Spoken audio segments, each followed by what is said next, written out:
So I'm watching this interview today, man. The boardroom, KD interviewing Cade Cunningham.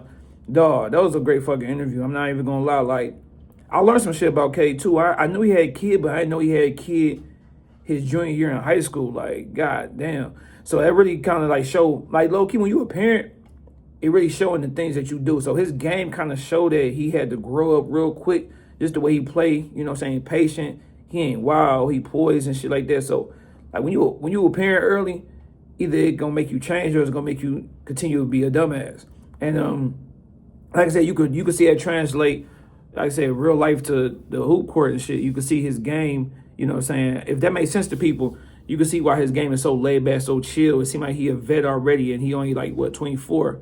So me learning that he was a father, 11th grade, like it makes sense, dog. You see, you know what I'm saying? You see that translate to his game, him being a leader, and you know what I'm saying? He's still, like I said, he's still a youngin'. But dog, I hope KD do more of these type of interviews, bro, because you learn about him as well. Like he, you know what I'm saying? You could tell he studied the game. He already know, you know what I'm saying? He know a lot about the players and shit like that. He was asking the right questions. He was letting the guests talk. He wasn't over talking. He was just letting them, you know what I'm saying? He'd throw some shit out there and, you know, say like, hey, it was going back and forth. It wasn't even like an interview. It was more so just a conversation. And those be the best interviews when it's not scripted. So when did you do this? Oh, when did you do that? Like it's just a back and forth. Like they was at the crib, just, you know what I'm saying, just rocking out and kicking it and shit. So that's what I really love about the interview. And like I said, man, he talked a little bit about the down years in Detroit, you know what I'm saying, his first couple of years, and then the turnaround point last year when they went on the road trip, and coincidentally, it was them who he had beat when he was playing with Phoenix to kind of turn this shit around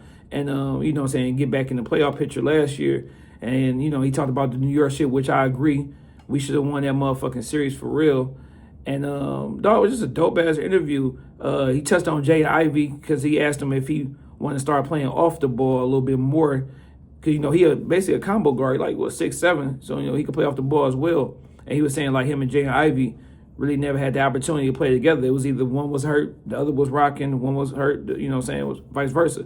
So now I think, like, everybody keeps saying, oh, trade Jaden Ivey once he get back healthy, you know what I'm saying, because we winning. But, dog, I believe him coming back is going to make us even stronger because you got another person that can take that pressure and that weight off of Cade. And you can put the ball in his hand and let Cade pay off of it, you know what I'm saying? So it's going to be hard for teams to deal with that, you know, because right now we locking in on Cade, you know, so you come off that screen, they going to double team that, you know what I'm saying, because you ain't got no other ball handler out there. You got shooters, but you ain't got nobody that can handle the ball.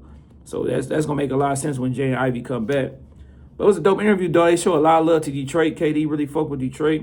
He was talking about the rap scene. He even put Cade on somebody that he didn't even know about, Bruiser Wolf. You know what I'm saying? I just got hip to him, you know what I'm saying, about last year.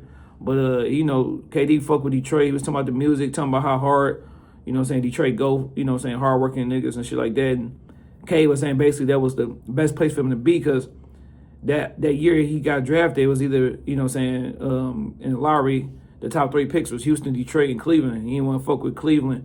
And Houston is by the crib, so he didn't really want to fuck with Houston because you already know when you playing at the crib, it's going to be a lot of pressure from family. So he felt like Detroit was the best place to be. You know what I'm saying? We already had a history as far as like winning basketball-wise with Isaiah Thomas back in the day and, you know, with the bad boys. And then fast forward with the 04 Pistons with Sheed and Billups and all them. So, you know, you could tell Cade want to be here.